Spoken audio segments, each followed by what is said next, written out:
Voilà.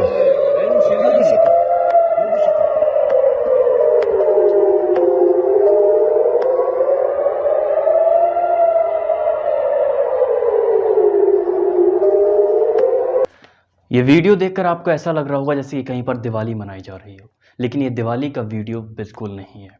ये वीडियो है फ़िलिस्तीन और इज़राइल के बीच हुए वॉर का। जी हाँ, 11 मई 2021 को ट्यूसडे के दिन हमास, जो कि एक आतंकी संगठन है फ़िलिस्तीन का, उसने इज़राइल के ऊपर बॉम्बिंग कर दी।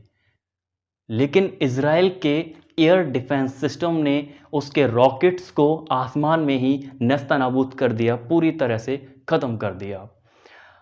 इज़राइल का एयर डिफेंस सिस्टम, जिसे हम आयरन डोम के नाम से जानते हैं, दुनिया का सबसे बेहतरीन एयर डिफेंस सिस्टम में माना जाता है। तो आइए जानते हैं आयरन डोम के बारे में। इज़राइल ने अपने सबसे बेस्ट एयर डिफेंस सिस्टम को सन 2011 में डिप्लॉय किया था। अगर इसकी मैन्युफैक्चरर कंपनी की अगर हम बात करें तो मैन्युफैक्चरर कंपनी है Rafael advance defence system and Israel aerospace industries. तो ये वो एयर डिफेंस सिस्टम को बनाने वाली कंपनी है जिसने एयर डिफेंस सिस्टम को मैन्युफैक्चर किया और उसको 2011 में डिप्लॉय कर दिया। वहीं इस एयर डिफेंस सिस्टम के रेंज की अगर हम बात करें तो यह एयर डिफेंस सिस्टम 4 किलोमीटर से लेकर 70 किलोमीटर दूर किसी भी रॉकेट को मारने में, ख़त्म करने में सक्षम है। वहीं जब हम एक्यूरेसी की बात करें कि आखिर कितनी एक्यूरेसी इस सिस्टम के अंदर है, तो वहां हमें मिलता है कि 90% से भी ज़्यादा एक्यूरेसी ये सिस्टम रखता है। तो आइए अब हम इसके बारे में जानें कि ये आखिर काम कैसे करता है। आयरन डोम के एक यूनिट के तीन पार्ट्स, मेनली तीन पार्ट्स होते हैं, जिसमें सबसे पहला नंबर 1 है detection and tracking radar.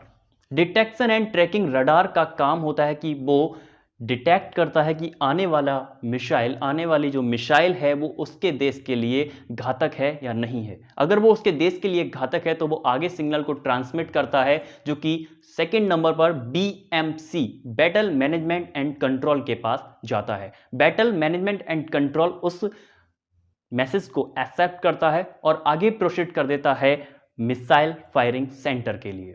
Missile firing centre के पास जैसे ही मैसेज पहुंचता है कि कोई मिसाइल हमारे देश पर अटैक कर रही है, उस यूनिट में से मिसाइल निकल कर जाती है और वो उस दूसरी आने वाली घातक मिसाइल के साथ जाके विस्फोट हो जाती है और इस तरह से आने वाली अटैकिंग मिसाइल वहीं नेस्तनाबूद हो जाती है। तो ये डिफेंस सिस्टम की एक यूनिट है और इसकी मात्र एक यूनिट 155 स्क्वायर मीटर के एरिया को कवर करने के लिए सक्षम है।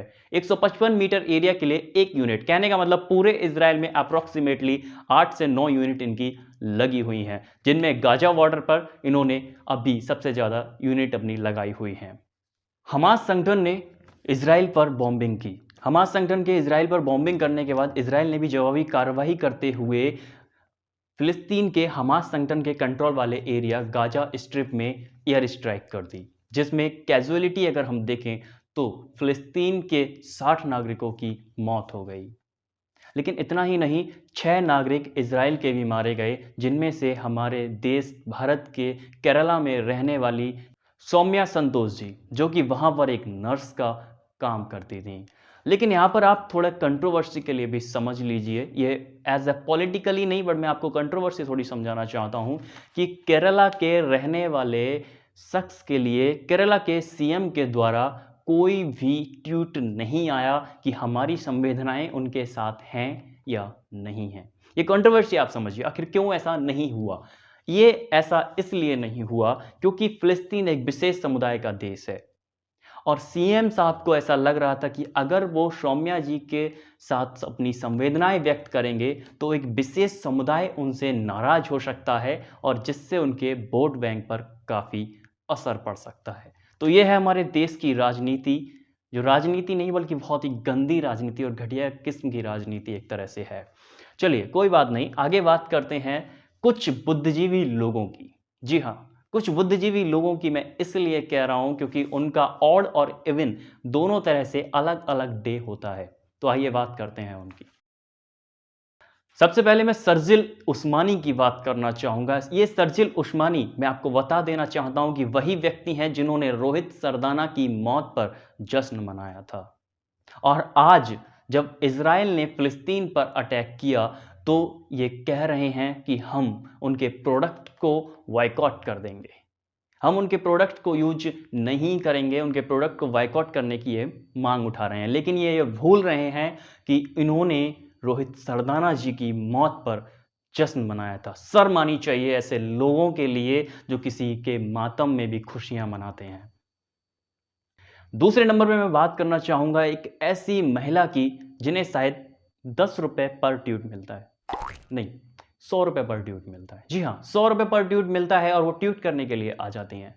शोरा भास्कर जी, इनका कहना है कि अगर भारत के देशवादी लोग, अगर भारत के राइट विंग लीडर इज़राइल को सपोर्ट कर रहे हैं, दैट मीन्स इज़राइल बहुत गलत कर रहा है। मतलब देश के लिए जान देने वाले लोग अगर किसी और देश को सपोर्ट कर रहे हैं, इसका मतलब वो भी गलत हैं और जिस देश को वो सपोर्ट कर रहे हैं, वो देश तो गलत है ही है। अब बात कर लेते हैं इरफान पठान जी की। ये वो शख्स हैं जो आईपीएल खत्म होने के बाद शायद बेरोजगार हो गए हैं। तो इनका भी यही कहना है कि इज़राइल गलत कर रहा है। ऑब्वियसली मैं ये नहीं कहता कि ये तीनों लोग अपने स्टैंड पर गलत हैं, क्योंकि इन्हें फ़िलिस्तीन का सपोर्ट करना है, इनका अपना ओपिनियन है, इन्हें फ़िलिस्तीन का सपोर्ट करना चाहिए। लेकिन मेरा सवाल मात्र ये है कि जब बंगाल में इसी तरह की हिंसा हो रही थी, तब ये लोग कहाँ थे? जब बंगाल में बीजेपी कार्यकर्ताओं के घर में घुसकर लोग उन्हें मार रहे थे, लोगों को मारा जा रहा था, तब ये लोग कहाँ थे? तब इनकी संवेदनाएं क्यों नहीं जागी? तब इनके अंदर का मनुष्य, अंदर का इंसान क्यों नहीं जागा? क्योंकि कुछ लोग कह रहे हैं कि फ़िलिस्तीन को सपोर्ट करने के लिए आपको ज़रूरी नहीं है कि आप एक विशेष समुदाय से बिलॉन्ग करते हो। ज़रूरी है कि आप इंसान हो और आपके अंदर इंसानियत हो। मैं इस बात को मानता हूँ। I believe in this. But जब बंगाल में हिंसा हो रही थी, तब आपके अंदर का इंसान कहाँ था? आपके अंदर की इंसानियत कहाँ थी? सोचिएगा ज़रूर। उसके बाद में आगे बढ़ते हुए मैं कुछ अपने ओपिनियंस भी रखना चाहता हूँ और मेरे ओपिनियंस ये हैं कि इस वॉर के लिए, इस युद्ध के लिए हम लोग देख रहे हैं दो समुदायों के बीच की लड़ाई। लेकिन वास्तविकता के अंदर अगर हम झांकें तो ये दो समुदायों के बीच की लड़ाई नहीं है, बल्कि एक तरह से हम ये कह सकते हैं कि ये धर्म और अधर्म के बीच का युद्ध है, जिसमें जीत धर्म की होगी। लास्ट में मैं एक सवाल आपसे ये पूछना चाहता हूँ कि आपका स्टैंड किसके साथ है? आप किसके साथ खड़े हैं? जवाब ज़रूर दीजिएगा। कमेंट सेशन में बताइए कि आप किसके साथ खड़े हैं। वैसे मैं तो आपको पता ही होगा कि किसके साथ हूँ। जय हिंद, जय भारत। मिलते हैं नेक्स्ट वीडियो में बहुत जल्द।